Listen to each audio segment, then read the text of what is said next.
करमपुर में तंजीम नात ख़्वान एताज सिंध ज़िला कश्मीर तरफ़ां यूसी करमपुर की चूंड थी गुज़री, जैसी सदारत ज़िले सदर भूरल फ़कीर कादरी और जनरल सेक्रेटरी करीम बख्श मल्क कई, जैमें तालके तंगवाणी के उहदेदारनि सदर दिलबर अली कादरी, जनरल सेक्रेटरी मीर हसन मलिक, तालके कंदकोड़े सदर यारमोहन भुट्टो, ज़िले कश्मीर जो नायब सदर अब्दुल समी चाचड़, यूसी दड़ी घोसपुर के सदर फ़कीर मोहम्मद अली नसीरानी और जनरल सेक्रेटरी गुलाम मुर्तज़ा चन्नू और बेन उहदेदारनि पिणु शिरकत कई।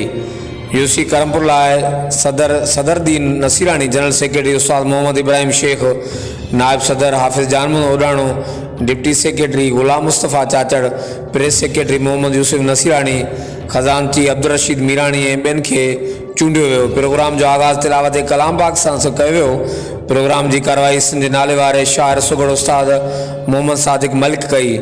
गजाणी में करमपुर ऐं उनके आस पास के नात ख़्वान अला बख्श कादरी, इल्ताफ़ हुसैन चोलियाणी, माशूक अली मलिक, अब्दुल रहीम मलिक, अली हसन मलिक, मज़र अली, गुलाम रसूल नसीरानी ऐं ॿियनि कई। चूंडियल उहदेदारनि खे गुलनि जा हार पाराया विया।